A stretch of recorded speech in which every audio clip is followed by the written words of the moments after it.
Okay, thank you. My name is Gurumurthy Kalyanram. I serve on the board of MIT Sloan School's Alumni Club here in New York. And this is being organized by the Sloan Alumni Club. And welcome on behalf of the club.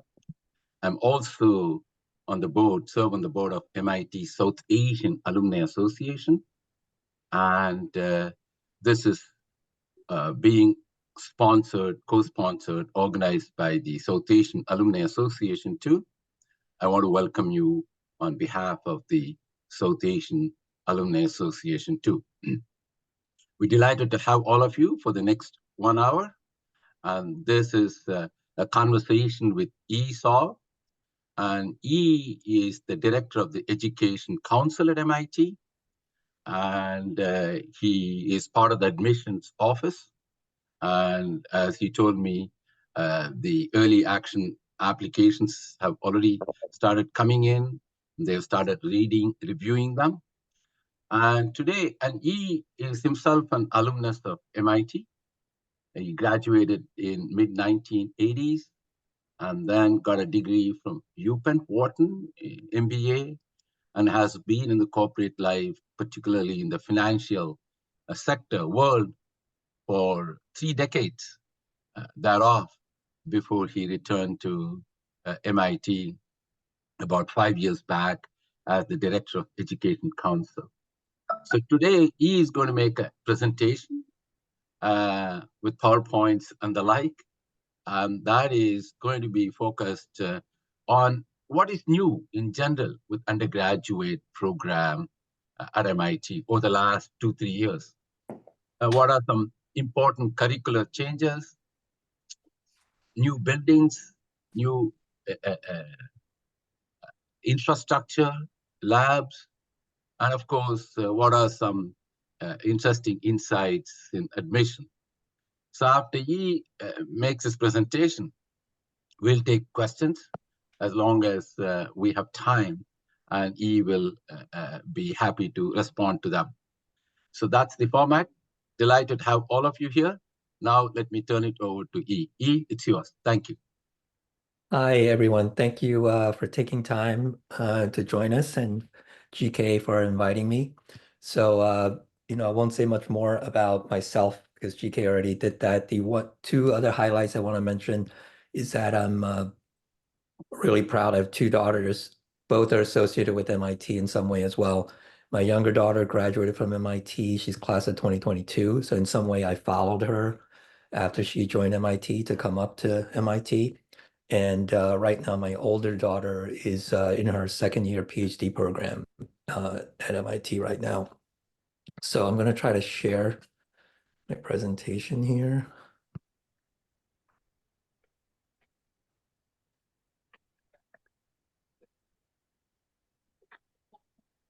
See if you guys can see that.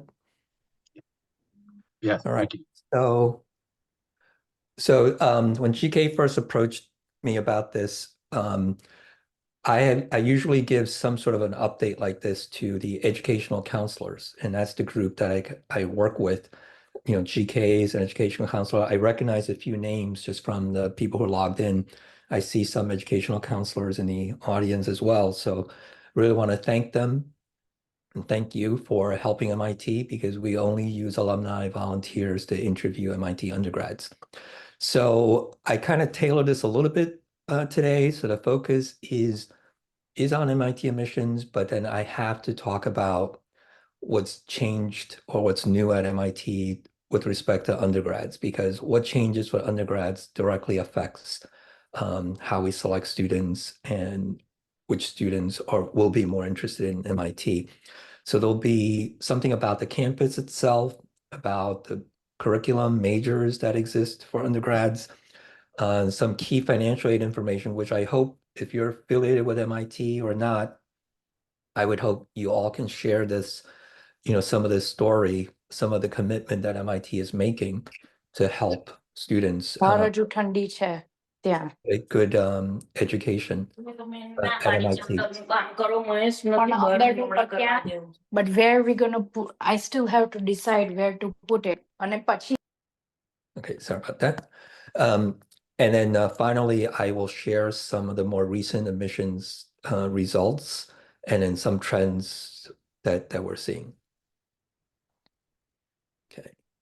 So first, if you have not visited MIT admissions, we have moved from the Infinite Corridor, where we used to be sort of in the center of campus. We're now located closer to where the Sloan School is. In fact, we're right next to Kendall Square, the Red Line T stop, so you see some of these pictures here. This big building here is the MIT Museum. We are located on the second floor of this building. The official building name is E38, and it's on 292 Main Street. And back here is called open space. So many activities, especially involving the East Cambridge and Kendall Square community, are held right here. This tall structure here, I believe, is now the tallest building on MIT campus, being slightly higher than the Green Building. It's called Site 4. It's a graduate dormitory, which is right next to us. This is the inside of our building, and particularly on the first floor, we now have a dedicated auditorium that is used to welcome visitors. So when we deliver information sessions to visitors, this is where we do it. And if any of you are coming to campus, I welcome you. If you want to contact me, I meet many alums, and it's a great pleasure for me to meet alums and just meet them and get to know them. So one of the biggest changes that finished last year is the Student Center. Student Center, still, this is the outside of the Student Center, still in the same place, but we made major renovations to the inside. So it's much more spacious now with more sitting and tables so students can share, because MIT is such a collaborative place. And we also added this well-being lab. It's the center of all things health for students, mental health, etc., to help them deal with and adjust to college life or things that can happen. So it's a centralized facility where there are classes, and there's also staff that can help students. So Student Center continues to be a major part of student life, and except we've renovated it so that it's more welcoming and hopefully more, helpful in their day-to-day lives at MIT. I want to highlight this building just opened this fall, so it's one of the newest buildings. I think the students have started calling it the Music Cubes because it's 3 cubes, kind of. So this is a graph, and each cube has its own function. Right now, the biggest one, that one is still under construction. It should be finished relatively soon, and that will have a sort of world-class performance capability like this for interior, where the audience can sit around the performance, and it can be somewhat adjustable from what I understand. And I think the Boston Symphony Orchestra and famous musicians like Yo-Yo Ma are probably going to be scheduled to perform there next year. And what this is saying for the undergraduate students is we have so many talented musicians, not just the instrument or singing or dancing, but also music technology. So all of that is now improved with the addition of this building. So students can now perform, rehearse. Part of the reason why you see so many bricks around these buildings and so few windows is for the soundproofing, so that they can be, very rehearse and perform without worrying about sound, infiltrating other unintended places.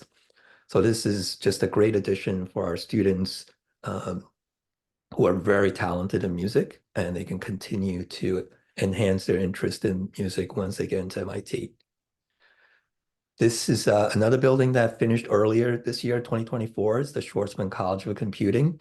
8 floors, has classrooms, some labs, some offices, and big conference room on the top floor. So again, if you see sort of the design, MIT students really do work together a lot. So a lot of the design allows for the sharing of information and for students. So almost anytime you see a new building get built or redesigned, there's a lot of open space for our students to gather. And so if you ever walk on Vassar, where this building is located, you will see many of the open spaces occupied by students. Likewise, this is the front part, sort of the glass portion of the green building. Again, it's a lot of open space for students to use and share. And one of the tour guides told us that for those of you who've been on campus before, the green building has had a issue with wind. The wind is very strong and it has revolving doors, and it has been challenging to make those entrance and exit easy. And in fact, I don't know if it's an urban legend or not, but there's a very big sculpture called the Big Sail that was put near the green building to try to alleviate that wind problem. The tour guide told me that really never fixed it, but the addition of this building on the backside of the green building, away from the Big Sail sculpture, should have fixed that problem now. So I think that's another unexpected sort of benefit for this addition. And the other thing that's very important to our undergrad is dorm space. We added a new dorm called New Vassar a few years ago on Vassar Street. That's the newest dorm. We have now 11 dorms for undergrads. First year students at MIT must live in a dorm. And if they never leave the dorm system, we guarantee them 4 years of dorm. But then after the first year, they can move off to fraternity, sororities, or independent living groups. One of the biggest dorms, both in terms of student population as well as culture of MIT, is East Campus. East Campus is undergoing the second year of a 2-year renovation, and it's scheduled to come back online August of 2025. Here, I just want to show you sort of a rendition of what East Campus is famous for many things. Like if you ever know about famous hacks that are performed by students on MIT, many of them were probably carried out by residents of East Campus. In many ways, when people talk about student culture, undergrad culture of MIT, East Campus is a pretty big contributor to a lot of the MIT culture. One of the things I'm highlighting is the murals. East Campus, the original East Campus, basically many of the walls as well as doors were painted, floor to ceiling. And here's on the right, this is, I think, one of the original murals, Famous Dragon at East Campus. So with the renovation, unfortunately, these artwork were removed. And then the new design is supposed to have removable panels so that students can continue to decorate each hallway as they see fit. And there are 10 hallways for East Campus across 2 buildings, and each hallway is quite unique. So that's the idea for the renovation. And so I think this is a big deal for our students to have East Campus back after being out of commission for 2 years. And the next dorm for renovation after East Campus is McCormick, still an all-female dorm right now on campus. So the last building I want to mention that is still pretty important to our students is the new Morningside Academy. This is going to be the future home of the School of Architecture and Design. It is in the Metropolitan Warehouse. So if you ever go on campus, it's the corner of Mass Ave and Vassar. And great progress is being made every single day. And this will consolidate many, many, many of the maker community of MIT, not just office, but labs, and also many of the key functions of student activities that require making. The Egerton Center, some of like the motor race team, the group activities that require building things together, I think will all be housed in a centralized location. So this is going to be a pretty major change for our student life, because the maker community is quite large for MIT undergrads. Okay. So not only are campuses changing, improving dorms, adding more maker spaces, allowing more facilities, mental health, etc. The actual curriculum is also changing for MIT all the time. MIT's mission in simple word is to make a better world, and our mission hasn't really changed since 1861 when we were created. But that doesn't mean, MIT doesn't change. In fact, MIT has to change constantly uh, because the world is changing so that we can continue to fulfill our mission. So as an example, you can see how many new undergraduate majors MIT has been introducing uh, just in the last 10 years. And, some of it is just so, not that it's popular topic, but it's also because MIT wants to put its own footprint on the topic. Like, for example, in 2022, when we introduced the artificial intelligence major, it's not because we never had algorithm classes before. We had algorithm classes for decades, but AI is not only about algorithms. So we wanted to create a major that can cover, the topic more holistically, not just from the perspective only a computer science perspective. And the most recent change this year is course 6.5. So for those of you who are familiar with course 6, which is our electrical engineering computer science department, the old course 6.1 and 6.2 will no longer be available starting 2024 for the new undergrads. The previous undergrads can continue to still choose course 6.1 or 6.2. 6.1 was electrical engineering, 6.2 was electrical engineering with computer science. So now there's a 6.1 and 6.2 will no longer be available starting with the MIT undergrad class of 2028. If they want to do electrical engineering or electrical engineering computer science, they would choose course 6.5. Those who want to do AI, they would choose course 6.4. Those who want to only do computer science, they would choose course 6.3. So just to give you an idea of sort of the popularity of MIT's majors, we're most known for science and engineering, or engineering and science, and I'll show the engineering on the next page. So we typically have 1,100 undergraduates per year, and first-year students have no declared major. So the total here of majors, and again, MIT is very transparent. You can get all this information from our website. That's where I got it from. So the count of majors, students electing these majors are for the sophomores, juniors, and seniors at MIT. And some of these count, when you add them all up, it's going to be more than 3,300. So roughly those are the sophomore, junior, and seniors. But because there are some students who choose the double major, and then some programs are interdisciplinary programs that are double counted in two places. Like, for example, course 6.7 is computational biology. That's going to get counted both in the School of Engineering and the School of Science. But the numbers still give you a good, reasonable idea of where the students are choosing their majors. So in the Sloan School, where we have 3 majors, you could see there's about 196 students who currently have declared a Sloan School major as their major. That's out of roughly, call it maybe 4,000 possible choices. So it's not a big selection from a major perspective. The School of Architecture right now is even smaller. There's a choice of 4 different majors, and there's only 58 students right now. School of 8, that's Humanities, Arts, and Social Science. There's actually 16 different majors that our undergrads can choose from. That has a total of 132 students right now.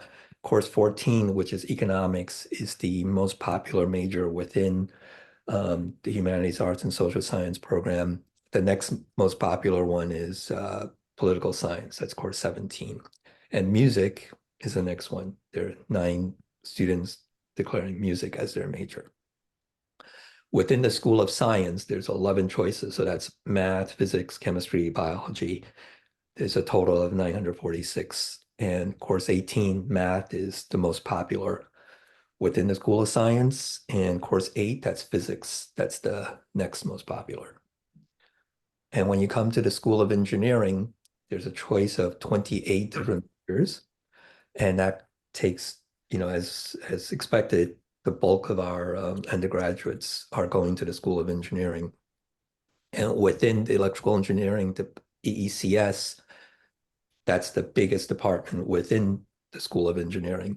And then here I try to break down some of the most popular majors within the School of Engineering. Course 6.3, that's computer science.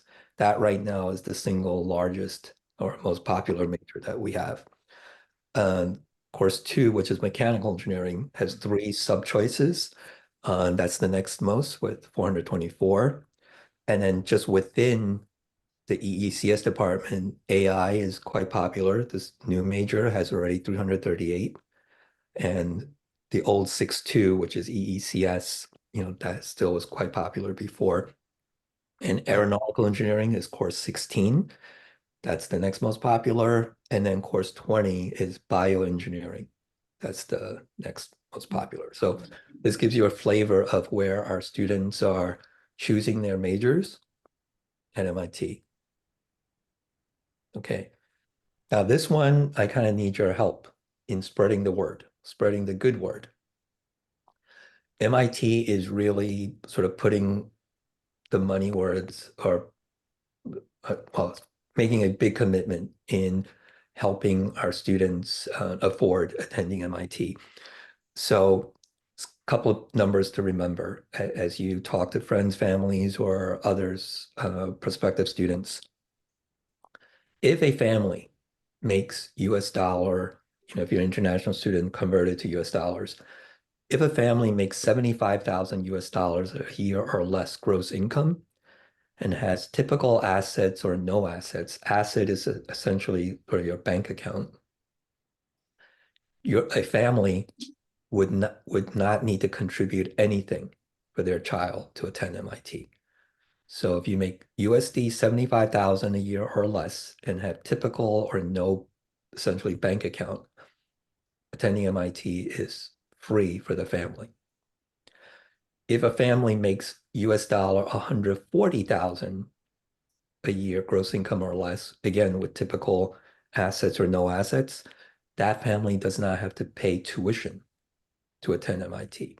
Tuition to attend MIT this year right now is almost $62,000.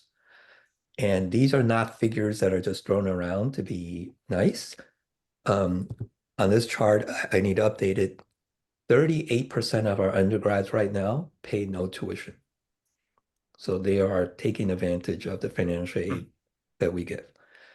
And we only give cash for financial aid. That's why, again, an update on the number, 87% of our graduates from the most recent class graduated debt-free. We do not give out loans. Families are welcome to take out loans if they wish to, but MIT's financial aid is cash only. So I think those are great numbers for people to know about. Less than 75,000 a year, essentially your family doesn't have to contribute anything. Less than 140,000 a year, your family doesn't have to pay tuition, and a significant amount of our undergrad students do not pay tuition. The other thing is keeps getting updated. The average starting salary for our undergrad, this says almost 127,000 for the class of 2023. The webs may have the data for a class of 2024, but that's the average. There are MIT undergrads who make almost $2 million just with an undergraduate degree. And some, are in high demand in the industry. So I think from the financial aid perspective, it's MIT has a great story, and it should be made known to the public as best as possible so they don't rule out MIT just because they think it's too expensive to attend MIT. And the one last thing I would say is MIT's policy for financial aid and admission is what we call need blind, need based, and 100% need. Need blind means when we select and admit students, we do not factor in that student's ability to pay. So if the applicant comes from a billionaire's family, that doesn't necessarily help that applicant. Likewise, if an applicant comes from a family with zero income, that doesn't necessarily hurt the applicant. So that's what we mean by need blind. Need-based means every dollar financial aid we give a student is based on that student's family's financial need. We do not give out merit scholarships. We only have need-based scholarships.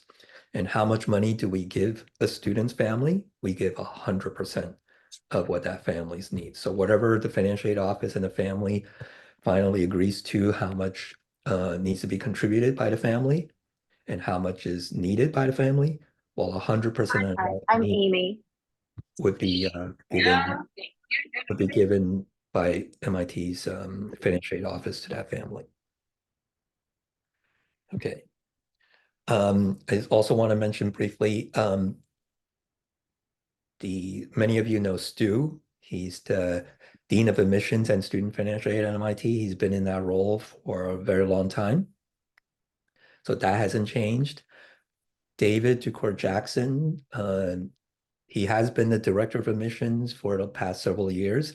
He was with MIT Admissions many years ago. He left MIT and then has since returned, and now he's the Director of Admissions. As GK said, my role is the Director of the Educational Council, which means I work with the alumni on the interview program. And I have to say, I've been in this role, 5 years now. I'm starting my 6th.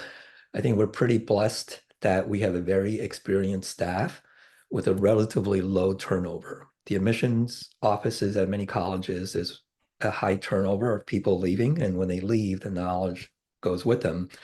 So I would say in my past 5 years here, I've been pretty blessed that many of the experienced people at MIT are in the admissions office have remained at the admissions office. So there's a lot of good continuity in admissions.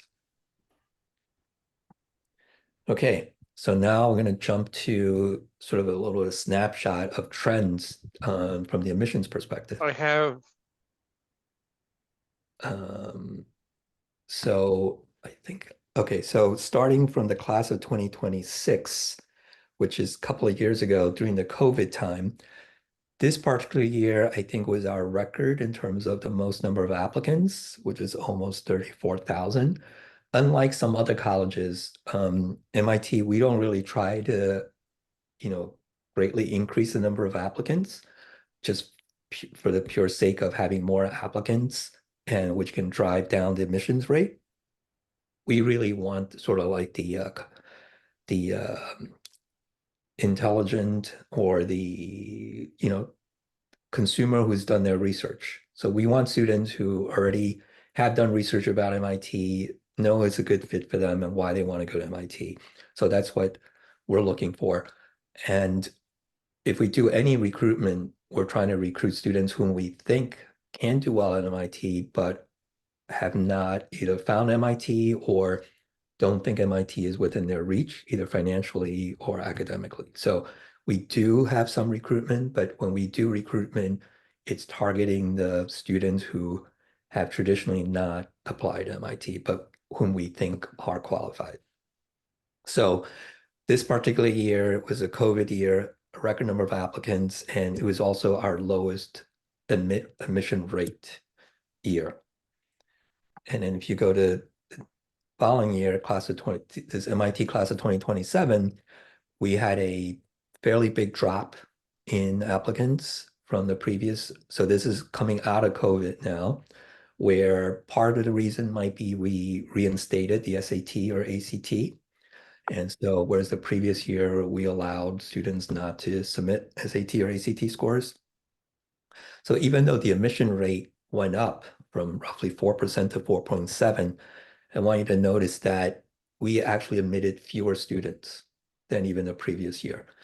So class of 2026, we admitted 1,337. Class of 2027, we dropped that to 1,291. And that continues to be a trend for the most recent year. This is the year we just had. So we had a slightly increase in number of applicants. We admitted even fewer students in 2028 for the class of 2028 than before. So that is a trend. I'll try to show you graphically that as the number of applicants, so this is missing the last 2 or 3 years on the bar chart, should be extended to the right, but the general picture is true. The number of applicants have gone up, the number of admitted students have gone down, the number of enrolled students from a percentage wise has increased. And that's what we call the yield. So for every 100 students we admit, how many of those students choose to enroll at MIT? So again, this one does not extend to the last couple of years. Our yield now is, I think, over 86%. I think when I first joined, it was closer to maybe 75% yield. So in 5 years, our popularity has increased pretty dramatically. And part of the consequences of this increased yield or popularity for MIT is, unfortunately, we cannot admit as many students because each year we target 1,100 enrolled students. So if our yield theoretically is 100%, then we can only admit 1,100 students that year. So that is one unfortunate side effect of MIT being more popular. Let me go back to this one a second. So one of the things that I'll mention about class of 2028 is that that's the first year that we had to enroll or admit students and then enroll students under the new Supreme Court ruling that race by itself can no longer be a factor to be used for college admissions. And if you go to the MIT admissions statistics page, where we give you a breakdown of the enrolled students by race, and we did have a drop in terms of the underrepresented minority students enrolling at MIT for the class of 2028 versus the prior years. So that is something you may have been seeing mentioned or described in the public media, like New York Times or Wall Street Journal. And with that, I will stop here and see if anyone has questions. I'll just stop sharing this. See if anyone has questions. Okay, there are a couple in the chat, and then we let people ask. One is, obviously, the yield has increased pretty dramatically over the last 4 or 5 years. And someone asked, what are we doing to keep that going, the yield strong, or how did it come about? Whatever is appropriate. Yeah, sure. So I don't know if there's any one single factor that we could always attribute to the change in yield. I would say, all of these following could have a contribution. One, with the help of our alumni, the alumni clubs, we do try to, answer questions. We have yield events for admitted students and their families to, answer any questions to make sure, they're comfortable with enrolling at MIT. So I think partially is the help of our alumni and our current students in meeting and answering questions for the admitted students. Part of it could be just the climate, economic climate. Some of our majors are skills that people think that they could learn at MIT could lead to, good careers or higher paying careers. So that could be a factor in more students choosing to, enroll at MIT. And I also mentioned this maybe partially as a joke, but maybe not, is MIT in the public media, almost free advertising, the Avenger itself, those whole movie series, whether it's Spider-Man or, Tony Stark's for Iron Man, MIT has been portrayed in a fairly positive light in many of the popular media, movies especially. And so that could possibly have an impact. Okay, there are two questions which are related. What do you consider is a good fit for MIT in terms of the applications as you review them? And I think related to that, I'll say differently. What are the key elements, key things that you look for or that stand out in application? Sure. So, well, one thing, we get that question asked a lot, and we actually have a web page. So if you Google MIT admissions, what we look for, so those are the characteristics of students that we're looking for. And a lot of that is tied into our mission. Our mission is to make a better world.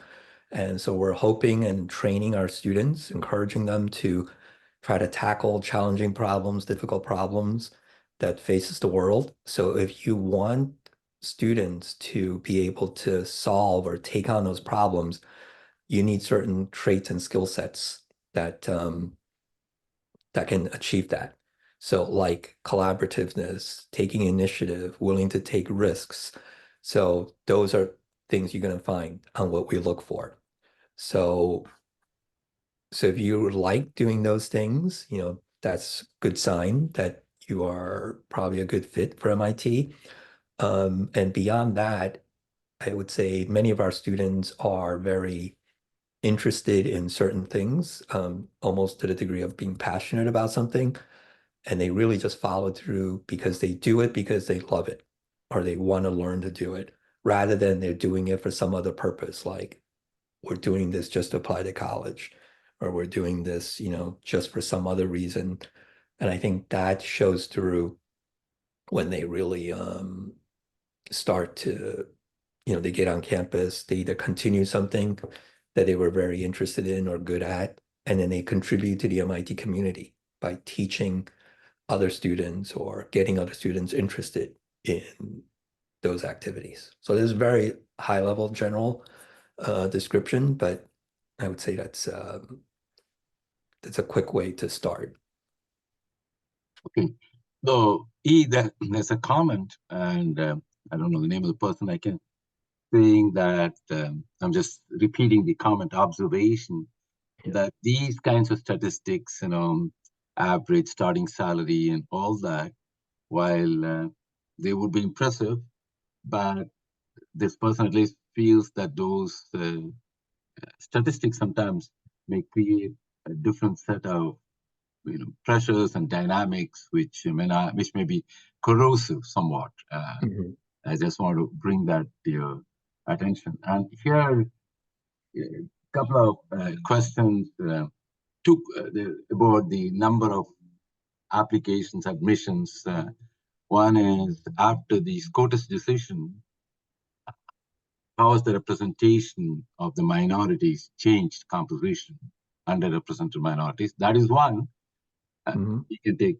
The second is with the Middle East, challenges that's happening. Has it impacted our admission application? Of course, we had 1 year, so those are related to number of applications, admissions, how you want to do. Right. So let me do the first one about the underrepresented minority. So the numbers did go down. So from class of 2027 to class of 2028, the number of Black enrolled students went from 15% to 5%. I think from the Latinx student, it went something like 16% to 11%. So those are the drops. And in terms of what MIT is doing, there's many, many efforts being focused, everything from recruiting, trying to reach out to students who may not have normally looked at MIT, but are qualified to attend MIT. So, we're starting out at the recruiting phase.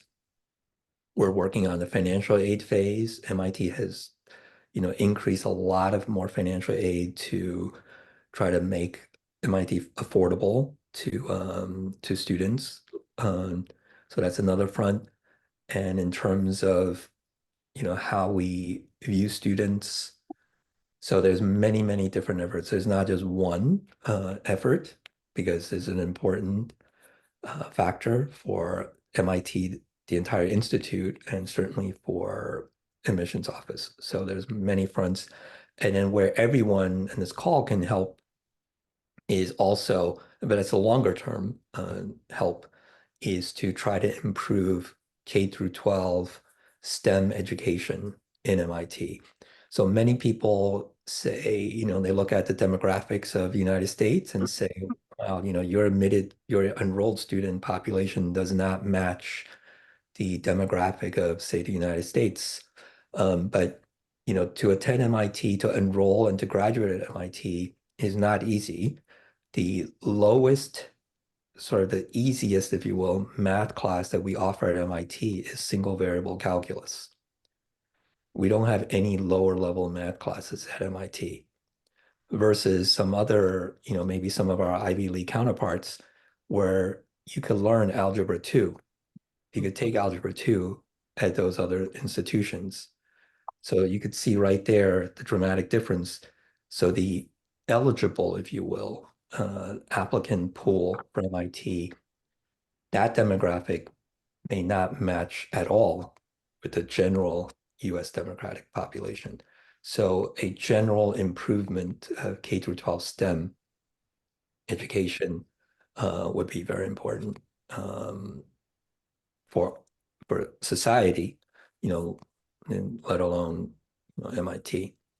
I think I see a follow-up question from Gabriel. So recruiting effort is not banned by the Supreme Court decision. So far, the Supreme Court decision just says colleges cannot use race by itself as a selection criteria for admissions. What about Middle East? Have you seen any perceptible impact? Well, in terms of, I don't have any statistics for, whether that has changed the applicant pool or enrolled student population on campus. The MIT itself, the president's office, has a website that shares the latest information about campus, any campus activities, campus policies, any, official communication that the school has made to students, to staff, to alumni.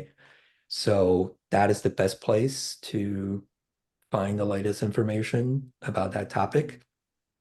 But speaking from admissions itself, there's we don't have any extra knowledge, with regard to those topics. People are wondering, at least someone is wondering that given our mission, the Institute's mission, making the world a better place, it's summarized, why aren't we intentionally, I guess, getting more students in liberal arts? Why aren't we admitting more? Is that lack of applications, or that's it? So I think there's several factors. One, we don't have that many students who are interested in, like, say, history major or something that is applying to MIT. So one side is the students self-selecting, maybe not applying to MIT. The other side is to graduate from MIT, you have to pass or waive what we call the General Institute requirements, regardless of your major. So even if you want to major in history at MIT, you still have to pass or waive 2 semesters of calculus, 2 semesters of calculus-based physics, 1 chemistry, and 1 biology. So there you may have it. Like a student who loves history may look at those requirements and say, I'd rather go to Princeton to get a history because I don't want to take calculus. So that's the student side. But then also, the students we admit, we have to be extremely confident that they can handle those required courses. So it's harder to find liberal arts interested students who are also very good in STEM. It's just the population is smaller. But we absolutely do have students who are interested in humanities. In fact, I encourage you to look up a program we call Concourse, which has existed for over 50 years. So it even existed when I was a student.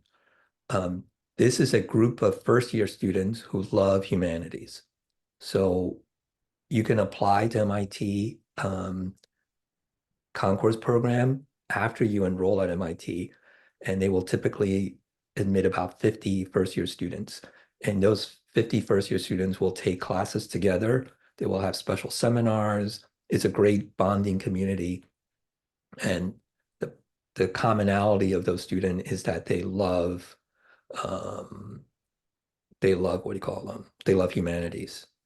So that is a very popular program for the students who like humanities at MIT.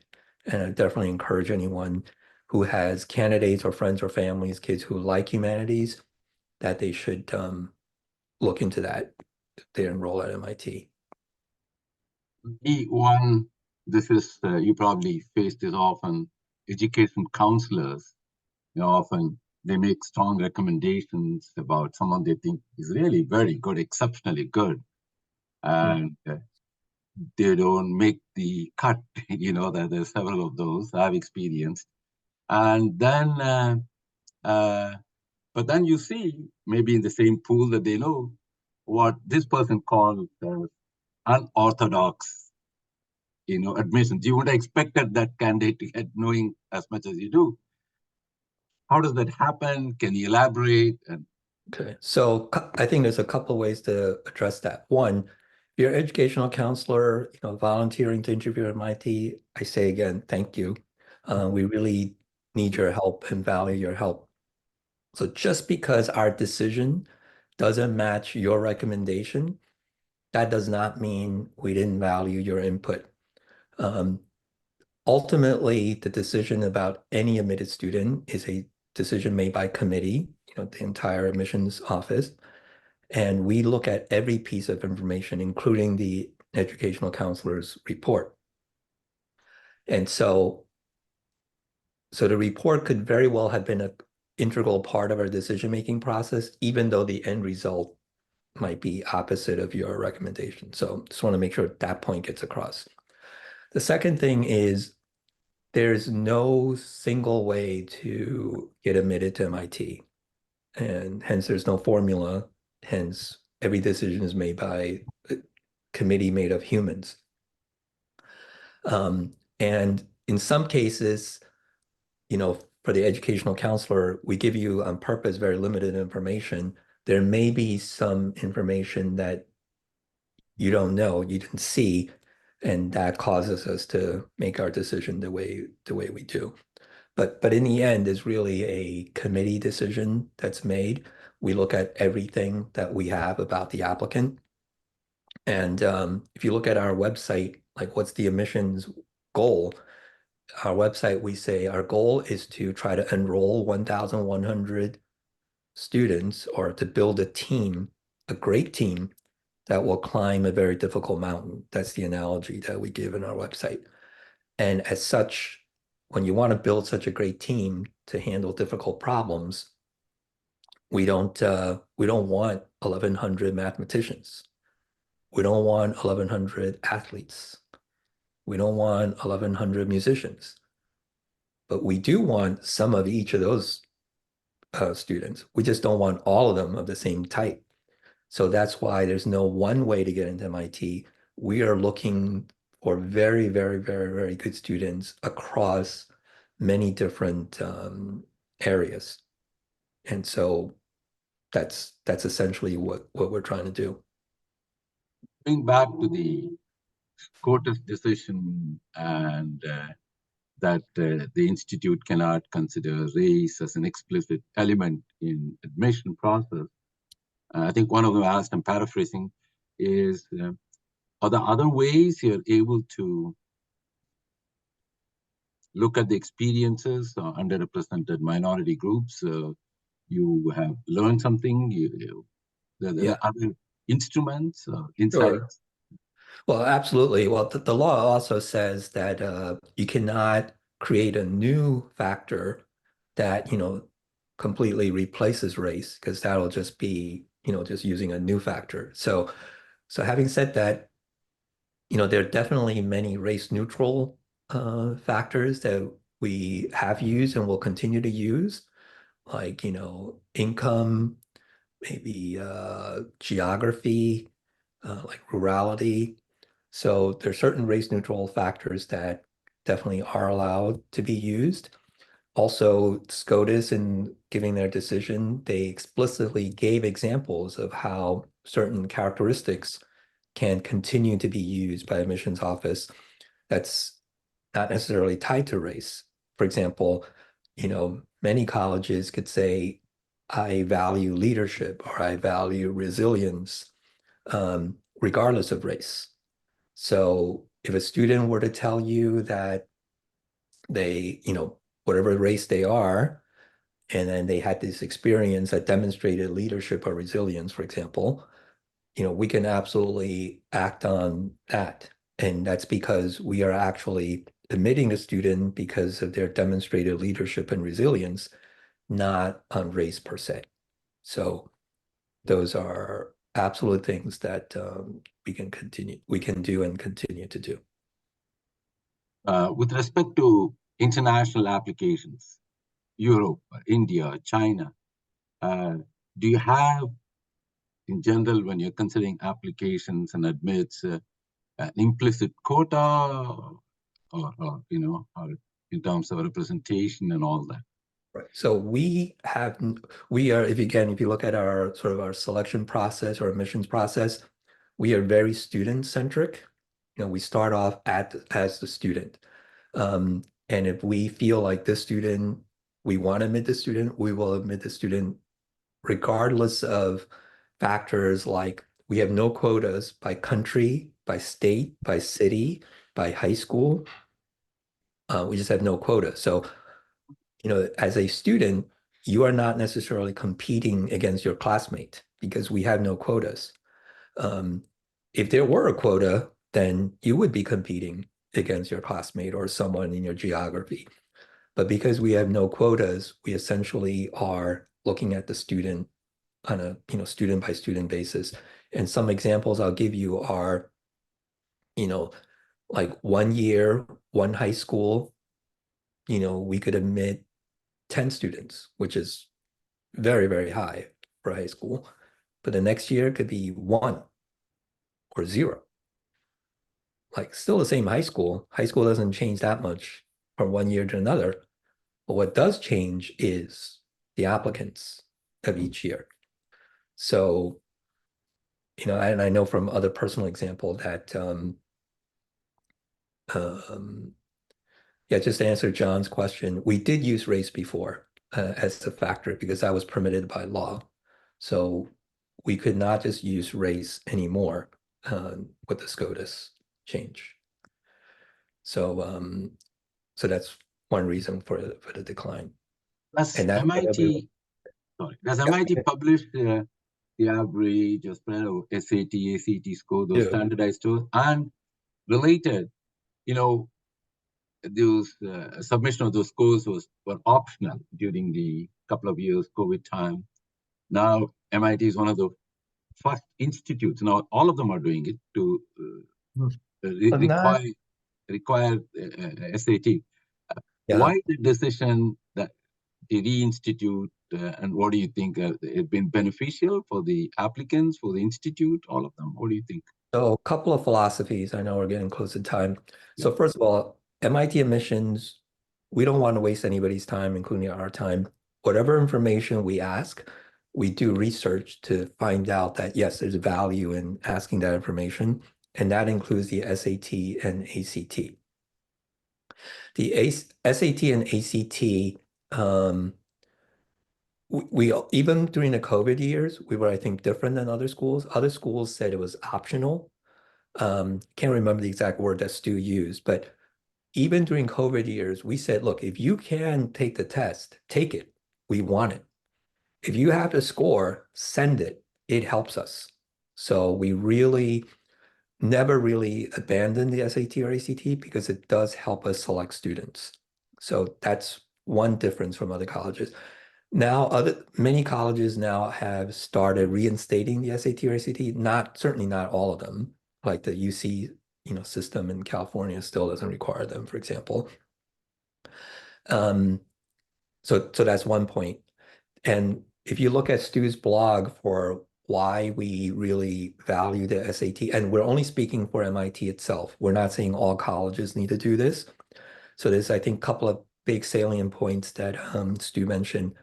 One is for MIT, you can imagine why that's important because every undergraduate student must pass or waive those calculus and calculus-based physics classes, regardless of major. So not every college has those requirements. So MIT, because MIT has those requirements, you could see why a test like SAT or ACT can help us in selecting students.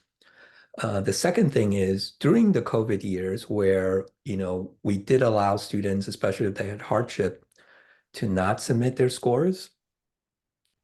After they enroll, we do ask, what's your score?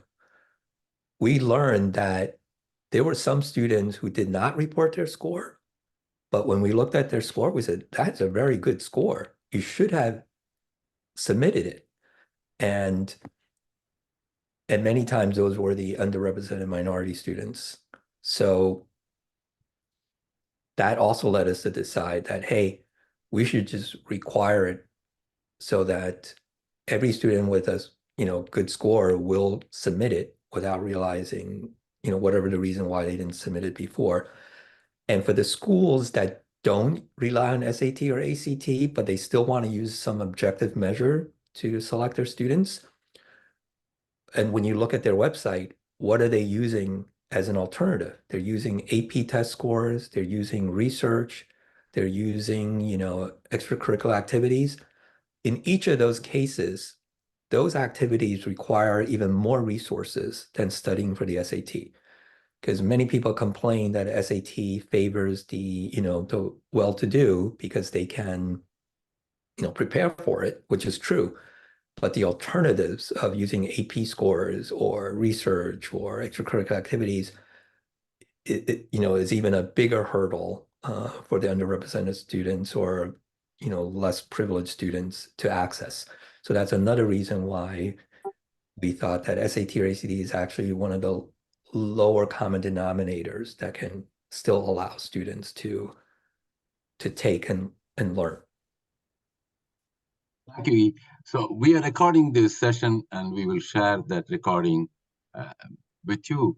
But we'll finish with two quick questions. One is Andreas has hand up. We will get to Andreas in a minute. But before that, there's a question in the chat about early action and regular action applications. That is, let's say I apply for early action and you punt me to regular decision. And it seems intuitively that my odds are going to be smaller because you already looked at my application. It's obviously not strong enough for me to get admitted. So does it matter, not matter? How does that come into play? So for us, I having been in the committee rooms, never have I ever heard a admission officer say, oh, let's admit the student because the student applied early. So to us, when we review students, we follow the same process, whether you applied early or not. Now, statistically, if you go to the MIT admissions website, MIT admissions statistics, you could see some of that, including our SAT, ACT ranges on those pages as well. Statistically, I think there is a higher percentage of admit rate for people who apply early. You just look at the sheer number, how many were admitted versus how many applied, early versus regular. I think you will see that there's a slightly higher admit rate. But that's just the way it worked out. There's no intention on our part to say, hey, early is better, so we're going to admit more early student versus regular students. Okay. Andreas, you can unmute and ask your question, and that'll be the last one for the day. Yes, thank you. So I have a question about the admissions process, and specifically the maker portfolio. And although it is optional, as MIT is an engineering school, I think the maker portfolio is like a very crucial part to the application, to communicating how we could fit better to the MIT community. So yes, so my question is with regards to the fact that MIT doesn't allow to use projects that align with the co-curricular academics of the school. You have to use things that you have done outside of school that are not related with what you've done inside the school. And well, this is a bit, my question is like how strict you are with this, because of course personal lives and academic lives are very interconnected, interwoven, especially for students that are very keen on learning, very passionate about school, very keen on getting as much as they can from school and using that to pursue their aspirations, to pursue their goals. So like, and yes, even more for students that align with the MIT mission statement, that is to advance knowledge in science, technology, and other areas of academics for the betterment, for the betterment of And I think people. Yeah. Yes. So such students will be very deliberate with what they do. If they have the chance to do something at school, like a big project, which is what Well, I I'll tell do. you, I'll tell you why we have that kind of statement. So these optional portfolios are for significant work by the student. Yes. So if you're doing something from your classwork or something, which could be great work, then hopefully you can express that either through a teacher recommendation, like more normal channels. So these optional portfolios are meant for something like outside of that work. So that's why again, it's optional. Like it really should be something that's very significant that you're very proud of. So that's what it's targeted for, and that's why we have language that's phrased that way. Thank you. Right. Thank you, E. Thank you all for joining us in this conversation. As I told you, we have recorded this and we'll share it with you. Thank you. Have a delightful afternoon and week. And thank you, E. Have a great day. Thank you. My best regards to all of you. Thank you on behalf of the New York MIT Sloan Alumni Club. And thank you on behalf of the South Asian Alumni Association. Have a great day. So long. Bye-bye. Thank you.